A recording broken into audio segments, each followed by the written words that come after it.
안녕하십니까. 5월 2일 새생명교회 주일 예배 우리가 함께 영상으로 예배를 드립니다. 우리 모두가 신령과 진정으로 예배 드리는 그런 귀한 예배 되길 간절히 소원하며 우리 함께 기도함으로 예배 시작하겠습니다. 다 같이 묵도하시겠습니다. 여호와를 경외하며 그의 길을 걷는 자마다 복이 있도다. 내가 내 손이 수고한 대로 먹을 것이라. 내가 복되고 형통하리로다. 아멘. 우리 다 같이 찬송가 284장 오랫동안 모든 죄 가운데 빠져 함께 찬송하겠습니다.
아멘.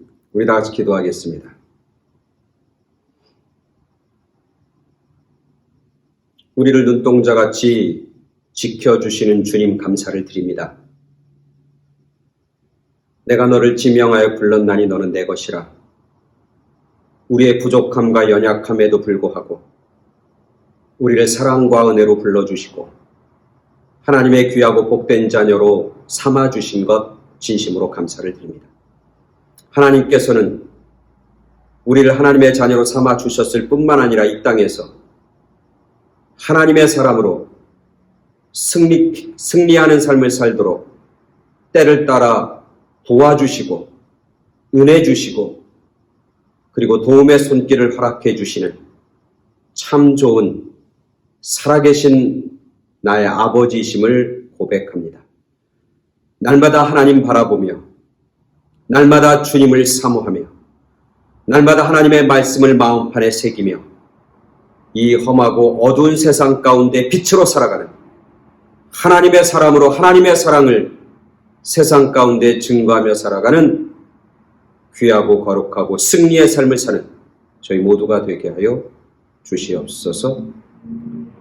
이제 코로나 상황 속에서 끝까지 믿음을 지키고 신실하게 하나님 앞에 나아가는 당신의 사랑하는 자녀들이 있습니다. 그리고 이제 얼마 안 있으면 또 하나님께서 이 코로나의 상황을 다 걷어주시고 함께 기쁨으로 모여서 만나는, 그리고 모여 하나님 앞에 영광과 찬송과 예배를 드리는 날을 기대하고 소원하고 있습니다. 하루속히 그날이 올 수 있도록 주님 문을 열어주시고 우리가 그날을 기대하며 더욱더 하나님 앞에 정진하는, 더욱더 하나님 앞에 무릎으로 기도로 말씀으로 나아가는 저희 모두가 되게 하여 주시옵소서. 우리의 연약함 가운데 은혜 주시고 긍휼과 자비를 베풀어 주시는 주님 감사를 드리오며 예수 그리스도 이름으로 기도드렸사옵나이다. 아멘. 오늘 하나님께서 이 아침에 주시는 말씀은 사도행전 2장 30절부터 36절까지 말씀입니다. 제가 봉독해 드립니다.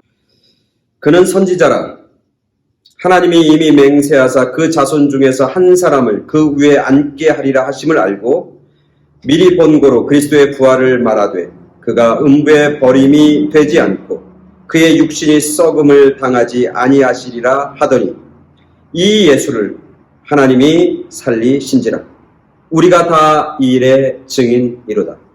하나님이 오른손으로 예수를 높이심에 그가 약속하신 성령을 아버지께 받아서 너희가 보고 듣는 이것을 부어주셨느니라.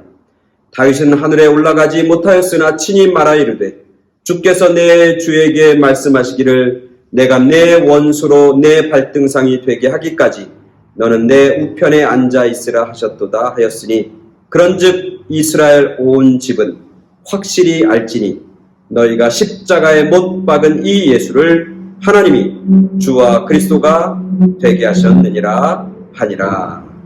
아멘.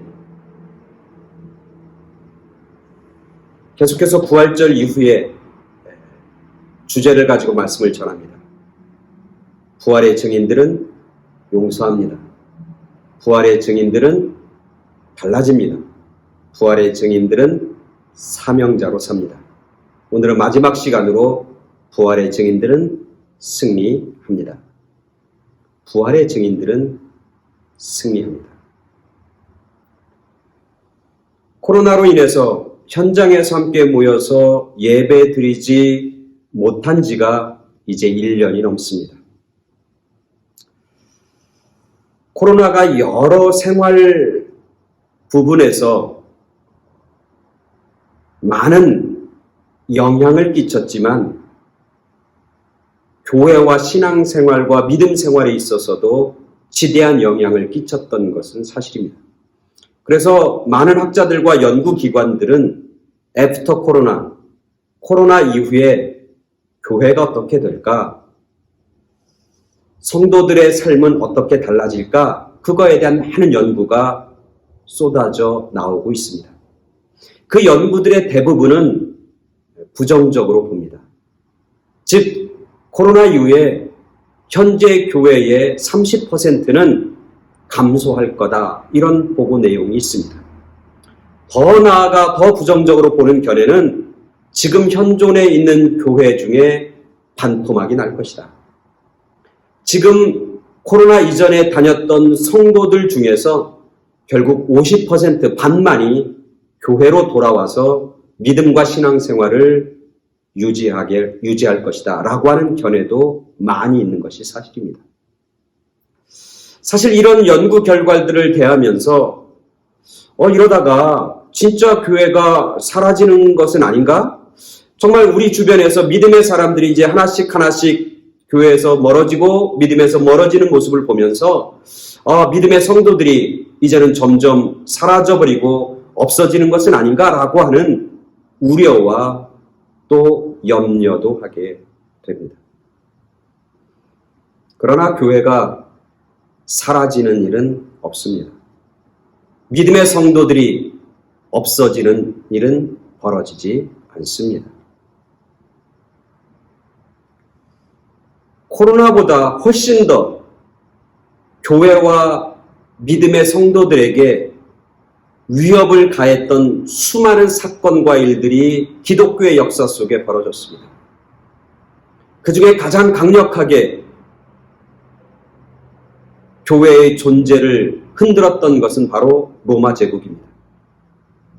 로마 제국은 그 당시 전 세계를 다스리는 그런 권력을 가지고 있었습니다. 힘을 가지고 있었습니다. 군사력을 가지고 있었습니다. 그리고 그들이 동원할 수 있는 모든 자원들을 총집중해서 교회와 성도들을 없애려고 시도했습니다. 그래서 많은 교회인들은, 그리고 많은 교회 식구들, 크리스천들은 수없이 죽어갔습니다. 어떤 이들은 사자굴에 던져져서 사자들의 밥으로 죽기도 했고, 어떤 이들은 로마의 원형 경기장에서 투사들의 놀잇감으로 전락되어서 그들의 칼과 창에 찔려서 죽기도 했습니다. 어떤 사람은 불에 타서 죽는 죽음을 맛보기도 했습니다. 또 어떤 크리스천들은 흙더미에 묻혀서 생매장 당하는 경우도 있었습니다. 또 어떤 크리스천들은 예수님이 죽은 것처럼 십자가 틀에 달려서 자기의 생명을 결국 잃을 수밖에 없었던 성도들도 있었습니다. 그래서 그 당시 교회와 크리스천들은 이제는 공공연하게 함께 모이지 못하고, 이제 세상 가운데서 모이지 못하고 다 어디로 숨어들었냐면 지하 무덤 속에 숨어 들어갔습니다. 우리가 카타콤이라고 불려지는 곳이 바로 지하 무덤입니다. 음산하기 짝이 없고 어둡고 죽음의 시체들이 여기저기 널려있는 그 지하 무덤 속에서 그들은 믿음을 지키고 교회를 지키고 신앙을 지키며 살았던 것입니다. 몇 년 동안? 거의 300년 동안. 여러분, 말이 300년이죠. 우리가 지금 1년 정도 지나면서 코로나 때문에 여러 가지 상황이 바뀌고 변화되고 또 함께 모이지 못하고 함께 대면해서 성경 공부도 못하고 이런 여러 가지들 때문에 힘들어하고 또 이것 때문에 교회가 존재하느니 없느니 이런 이야기가 왔다 갔다 하는데, 그 당시로 보면 지금은 아무것도 아니죠. 300년 동안 그들은 지하에 숨어서 신앙을 유지했고 교회를 지켜냈던 것이죠. 결국 332년에 결국 로마는 기독교에게 무릎을 꿇습니다. 그래서 로마는 기독교를 국교로 인정하게 되는 것이죠. 로마가 가지고 있는 그 힘과 권력과 파워와 군사력을 동원해서 성도들을 없애고 교회가 없어지도록 사라지도록 그렇게 억압하고 탄압하고 그리고 수많은 생명들을 빼앗아 갔음에도 불구하고 여전히 교회는 살아서, 그리고 여전히 교회는 그 로마 제국에서부터 승리의 영광을 얻게 되는 것이죠. 어떻게 교회는 그 생명력을 유지할 수 있었을까? 그 탄압 속에서, 그 억압 속에서 어떻게 로마로부터 승리할 수 있었을까? 이것을 살펴보는 것은 이제 코로나 1년 조금 넘게 지나면서 오늘을 살고 있는, 어쩌면 우리의 믿음과 우리의 신앙과 교회가 위기 앞에 처한 오늘 우리들에게 귀한 하나님이 주시는 메시지를 듣게 되는 것이죠. 바로 그 힘을 오늘 우리가 읽은 본문에서 발견하게 됩니다. 오늘 본문은 베드로가 첫 번째로 행한 설교입니다. 부활한 주님을 경험하고 그리고 성령을 체험하고 나서 베드로가 첫 번째 거리에서, 대중 앞에서 말씀을 전하는 내용이 오늘 우리가 읽은 본문입니다. 이 본문에 보면 베드로가 전하는 메시지의 핵심이 있습니다. 그것은 바로 오늘 우리가 읽은 본문에 바로 32절 그리고 마지막 36절에 나옵니다. 그는 이렇게 쓰고 있습니다. 이 예수를 하나님이 살리신지라. 우리가 다 이 일의 증인이로다. 오늘 우리가 읽은 36절. 그런즉 이스라엘 온 집은 확실히 알지니 너희가 십자가에 못 박은 예수 그리스도를 하나님이 주와 그리스도가 되게 하셨느니라. 이 말씀의 핵심 무엇입니까? 너희들이 죽인 예수를 하나님이 살리셨도다. 이 메시지가 교회를 시작하게 하는 원동력이 되었고 초대교회 믿음의 핵심과 본질이 되었던 것입니다. 이 설교를 듣고 많은 사람들이 회개하기 시작합니다. 이 설교를 듣고 성경에 보면 하루에 3,000명씩 회개하면서 예수 그리스도를 주라 고백하면서 교회로 모여들기 시작합니다. 그래서 탄생한 것이 초대교회입니다. 그 초대교회의 DNA, 그 초대교회를 가능하게 했던 본질, 가장 핵심적인 메시지는 뭐였냐면, 핵심적인 메시지는 뭐였냐면 바로 예수가 살아나셨다는 겁니다. 하나님이 예수님을 다시 살리셨고 그분이 우리의 주님이시다. 그 고백이 핵심이고 본질인 것이죠. 초대교회의 탄생, 그리고 초대교회가 부흥하고 확장되는 이야기를 쓴 말씀이 사도행전입니다. 이 사도행전에 보면 초대교회의 교인들이 모여서 그들이 신앙을 고백하고 또 말씀을 전하고 그리고 새로운 성도들을 가르쳤던 핵심 메시지가 바로 이거였던 것을 성경을 통해서 발견하게 됩니다. 오늘 우리가 읽은 본문 2장에 보면 나오지 않습니까? 그리고 이 부활에 대한 메시지가 2장에만 나오는 게 아니에요. 3장에 보면, 우리가 3장에 보면 3장 15절 이렇게 나옵니다. 뭐라고 하냐면 생명의 주를 죽였도다. 그러나 하나님이 죽은 자 가운데서 그를 살리셨으니 우리가 이 일의 증인이라. 이렇게 사도들은 외치기 시작합니다. 이렇게 교회의 지도자들은 외치기 시작합니다. 2장과 3장에만 나오는 게 아니라 4장에도 나옵니다. 4장 10절에 보니까 너희가 십자가에 못 박고 하나님이 죽은 자 가운데 살리신 나사렛 예수 그리스도의 이름으로 이 사람이 건강하게 되어 너희 앞에 섰느니라. 누구의 이름으로? 너희들이 죽였지만 하나님이 살리신 예수의 이름이 병자들 일으켜 세우시고 안진뱅이를 걷게 만들었다. 이렇게 그들은 고백하고 있고 선포하고 있는 것이죠. 2장, 3장, 4장만 나온 게 5장 30절에 보면 이렇게 고백하고 있으나 너희가 나무에 달아 죽인 예수를 우리 조상 하나님이 살리시고 이렇게 고백하고 있는, 즉 초대교회를 탄생하게 만든 그런 핵심적인 말씀과 메시지는 바로 뭐였냐면 바로 이거예요. 하나님이 예수님을 다시 살리셨습니다. 예수님은 부활하셨습니다. 그리고 부활하셔서 우리의 주인이 되었습니다. 그리고 우리도 예수님, 그 부활의 주님을 믿는 우리들도 예수님처럼 다시 삽니다. 이게 교회의 핵심 메시지였고 이 메시지를 기반으로 해서 초대교회가, 교회가 시작이 되었던 것입니다. 그리고 그 교회의 DNA는 여전히 살아서 지금까지 2000년이 지난 지금까지 여전히 우리 교회 가운데 면면이 흐르고 있는 것이죠. 이 힘이 로마의 압제로부터 승리하게 만드는 힘이었고 기독교 역사 속에서 수많은 어려움과 수많은 환난과 핍박 가운데서도 승리하게 하는 그런 비결이었다고 하는 사실을 말씀을 통해서 깨닫고 발견하게 되는 것이죠. 초대교회의 믿음의 시작, 그것은 바로 부활의 신앙입니다. 그리고 그 부활에 대한 믿음, 예수님이 죽지 않고 살아나셨다고 하는 그 믿음, 그것이 이제는 우리도 예수님처럼 죽음 너머의 생명을 살 수 있다고 하는 소망, 그리고 확신, 그것을 갖게 되었던 것이죠. 그래서 부활은 그들에게 승리에 대한 약속이었고 모든 것을 이기게 하는 승리의 시작이었던 것입니다.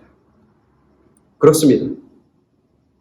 예수님이 십자가에 죽으시는 순간 악한 세력이 이기는 것 같았어요. 예수님이 십자가에서 죽는 순간 인간적인 욕심과 탐욕이 이기는 것 같았어요. 예수님이 십자가에 달려 돌아가시는 순간 세상적인 권력과 힘이 이기는 것 같았어요. 예수님이 십자가에 달려 돌아가시는 순간 진리가 아닌 것들이, 어둠의 세력들이, 사단의 능력이, 그리고 죽음의 권세가 이기는 것 같았어요. 그리고 그렇게 보였어요. 그리고 예수님은 십자가에 못 박았던 수많은 사람들, 빌라도를 포함해서 바리새인들, 사두개인들, 유대교의 지도자들, 그리고 대제사장들, 율법학자들, 그리고 그들의 속임수에 놀아나고 있는 수많은 군중들과 대중들, 그들이 승리하는 것 같았어요. 그런데 예수님이 그 죽음과 무덤에서부터 다시 사시는 부활의 역사, 부활의 사건은 완전한 역전을 우리 모두에게, 교회에게, 신자들에게 증거하고 있는 것입니다. 비진리가 승리하는 게 아니라 참 진리인 예수님이 승리한다고 하는 것입니다. 세상의 권력이 승리하는 게 아니라 하나님의 말씀이 승리한다고 하는 사실. 어둠의 세력이 승리하는 게 아니라, 죽음의 세력이 승리하는 게 아니라 생명의 역사, 사랑의 역사가 승리한다고 하는 사실을 주님의 부활을 통해서 교회와 성도들에게 증거하고 있는 것이죠. 그래서 성도들과 교회는 그 부활 신앙과 부활의 믿음을 가지고 그들은 자기 앞에 놓여 있는 여러 가지 힘들고 어려운 것을 능히 이기고 그리고 극복하는 그런 비결과 지혜와 힘을 갖게 되는 것이죠. 그래서 오늘 우리들은, 부활의 증인들은 승리합니다.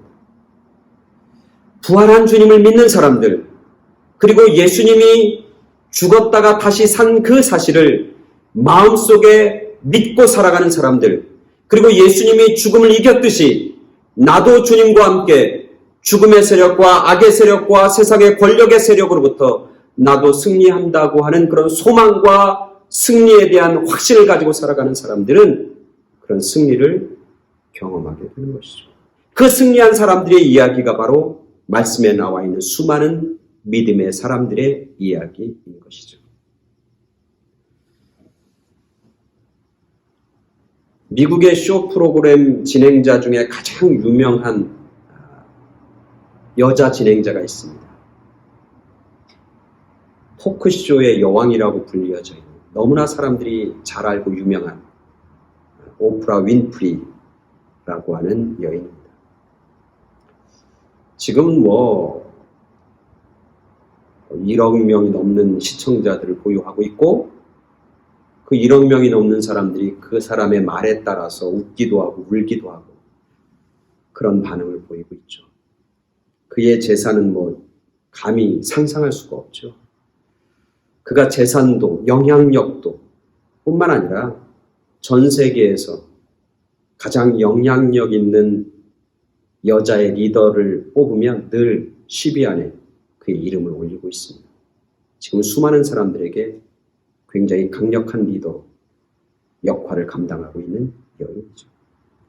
그럼 우리가 잘 아는 것처럼 이 오프라 윈프리는 참 불우하고 그리고 힘든 어린 시절을 보냅니다.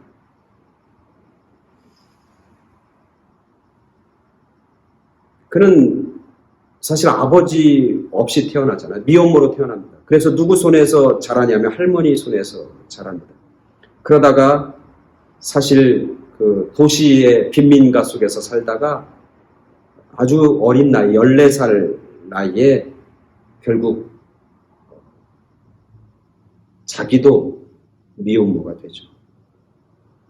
아기는 태어난 지 2주 만에 죽게 됩니다. 그 충격으로 14살 어린 소녀가 가출을 하고 그리고 도시에서 참으로 바닥의 인생을 살게 됩니다. 마약은 당연히 마약하기도 하고, 그리고 질서 없는 삶을 살다 보니까 정말 몸무게가 100kg가 넘는 그런 여인. 어떻게 보면은 정말 바닥에서 아무런 어떤 소망 없이 살아가는 그런 인생, 기구한 인생으로 떨어집니다. 근데 그런 그녀가 자기의 기구한 인생의 종지부를 찍게 된 사건이 발생하는데, 그것은 자기를 낳았던 친아버지를 만나는 만남에서 시작합니다. 그리고 그 친아버지는 믿음과 신앙으로 완전히 새로워진, 부활의 믿음으로 새로운 인생과 새로운 삶을 사는, 그런 승리의 삶을 사는 친아버지를 만나면서 그의 인생은 달라지게 됩니다. 그 아버지는 그녀에게 성경을 주었습니다. 그녀는 성경을 읽으면서 살아계신 주님을 만납니다. 부활한 주님을 그는 만나게 됩니다. 그리고 한염없이 눈물을 흘리며 그는 새롭게 일어납니다. 부활의 신앙과 부활의 주님은 우리를 일어나게 합니다. 넘어진 오뚜기가 바로바로 일어나듯이 부활의 신앙은 넘어진 우리들을 일으켜 세웁니다. 무너진 우리들의 마음을 회복시킵니다. 병든 우리의 육신과 영혼을 강건케 하고 치유하는 그런 놀라운 힘, 승리의 믿음이 되는 것이죠. 그래서 오프라 윈프리는 그렇게 달라집니다. 그리고 그는 19살이 된 그녀는 TV 방송국에 취직했고 열심히 일하기 시작했고 흑인 여성으로 최초로 뉴스 앵커로 발탁됩니다. 여러 가지 비판도 받고 또 여러 가지 좌절과 아픔도 경험합니다. 그러나 세월이 지나면서 그는 토크쇼의 여왕으로 이제 자리매김을 하게 됩니다. 그 현재 이 오프라는 세계에서 가장 바쁜 인생을 살아가지만 그는 매일매일 감사의 일기, 하나님께 감사의 길을 적는 그런 습관을 가지고 살아간다고 합니다. 어려운 환경에서 그에게 새로운 길을 열어준 것은 바로 하나님의 말씀과 그 말씀을 통해서 그가 깨달은 부활의 신앙, 그 부활의 신앙이 절망 속에서 그를 일어나게 했고 그 부활의 신앙이 그가 가지고 있는 모든 어렵고 힘든 열악한 환경을 모두 승리케 만들었던 그런 능력이었다고 그렇게 그녀는 고백하고 있는 것이죠. 오늘 우리들에게 동일합니다. 여러분, 지금 뭔가 힘든 일이 있습니까? 지금 여러 가지 아픔이 있습니까? 지금 코로나 때문에 당하는 여러 가지 어떤 불편함과 두려움과 또 걱정들이 있습니까? 그것이 무엇이든지 간에 부활의 신앙을 가진 분들은 더 이상 그것이 우리를 넘어지게 하거나 좌절하게 하거나 실패하게 하지 않습니다. 부활의 신앙은 그 어떤 것에서부터 다시 일어나게 하고 다시 승리케 하는 겁니다. 로마의 그 험악한 핍박과 압박 속에서부터 생명력을 유지하게 만들었던 힘, 그리고 그 로마를 굴복시켰던 승리의 힘. 예수님이 다시 사셨습니다. 우리도 예수님처럼 다시 삽니다. 다시 승리한다고 하는 그런 소망과 믿음이 결국 교회를 살렸고 성도들을 살렸고 승리하게 만들었던 것이죠. 오늘 저와 여러분 가운데도 이런 부활의 믿음, 이 부활의 증인으로서의 삶이 우리 모두에게 펼쳐지기를 간절히 소원합니다. 부활의 증인들은 승리합니다. 어떤 상황 속에서도, 어떤 형편 속에서도, 어떤 어려움 속에서도, 어떤 적들 앞에서도 부활의 증인들은 승리합니다. 주님이 승리했듯이 나도, 여러분도 승리합니다. 승리의 영광을 맛보고 드리는 그런 저와 여러분 모두가 되길 간절히 축원합니다. 아멘. 다 같이 기도하겠습니다. 부활의 주님으로 우리 가운데 오신 주님 감사를 드립니다. 예수님이 부활하시고 승리하셨듯이 오늘 우리들도 주님과 함께 부활하고 승리하는 줄 믿습니다. 그 부활의 주님을 정말 마음 깊은 곳에 모시고 살아가는, 그리고 그 부활한 주님과 함께 날마다 동행하는 그런 승리의 삶을 사는 저희 모두가 되게 하여 주시옵소서. 예수 그리스도 이름으로 기도드렸사옵나이다. 아멘. 이 시간에는 광고하는 시간입니다. 수요 예배 영상으로 드리고, 그리고 헌금 정성껏 해주시는 분들이 있습니다. 감사를 드립니다. 세금 보고가 연기됐는데 이번 주까지 텍스 보고용 헌금 영수기 필요한 분들은 저한테 연락해 주시면 제가 여러분들에게 보내드리도록 하겠습니다. 이제 곧 함께 모여서 예배 드린 날이 다가옵니다. 우리가 기도함으로, 그리고 말씀으로 그날을 준비하고 그날을 소원하고 그날을 사모하는 그런 우리 모두가 되길 간절히 바라고, 함께 모여서 기쁨으로 만나고 예배드리는 그런 귀한 날이 속히 오길 간절히 기대하고 기도합니다. 이 시간에는 우리 찬송가 부르겠습니다. 357장 주 믿는 사람 일어나, 우리 함께 찬송하면서 봉헌하는 시간 갖도록 하겠습니다.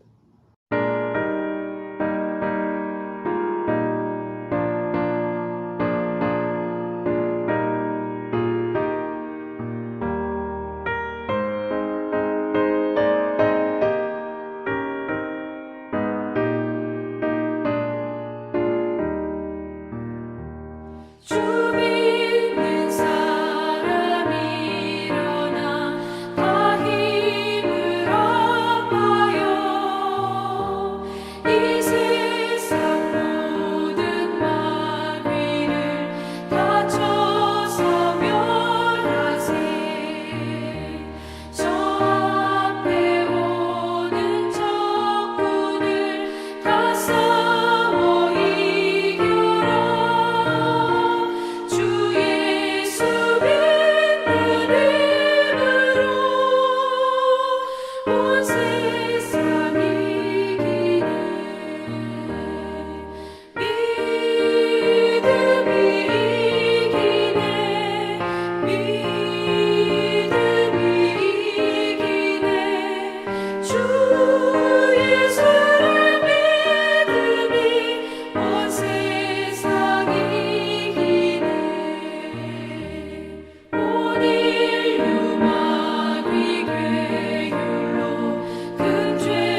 아멘. 이 시간엔 헌금 기도하고 축도함으로 5월 2일 주일 예배 마치도록 하겠습니다. 다 같이 기도하겠습니다. 믿음이 이깁니다. 주 예수를 믿는 그 믿음이 우리를 승리케 합니다. 특별히 부활의 신앙과 부활의 믿음을 소유하고 승리의 소망을 갖고 살아가는 그런 저희 모두가 되게 하여 주시옵소서. 주님께서 우리에게 베풀어 주신 은혜, 사랑, 그리고 주님께서 우리에게 주신 능력과 승리와 축복을 생각하면서 하나님 앞에 우리의 정성과 우리의 물질과 우리의 삶을 온전히 드리고 의탁합니다. 마음껏 사용하셔서 더 아름답고 더 귀하고 더 멋지게 쓰임받는 그런 우리 모두가 되게 하여 주시옵소서. 이제는 우리를 죄악 가운데서 건져내 주신 예수 그리스도의 구속의 은혜와 우리를 사랑하시는 하나님 아버지의 그 지극하신 사랑하심과 지금도 살아계셔서 우리에게 힘이 되시고 위로가 되시고 소망이 되시는 성령님의 역사하심이 오늘 예배를 마치고 부활의 증인들은 승리합니다 라고 하는 확신과 기대를 가지고 세상 가운데 살아가는 당신의 사랑하는 자녀들과 그들이 사랑하는 많은 사람들과 그들의 자녀와 그들의 일터와 그리고 주님의 몸된 교회 위에 지금부터 영원까지 함께 계시길 간절히 축원하옵나이다. 아멘. 이상으로 5월 2일 주일 예배 마치도록 하겠습니다. 감사합니다.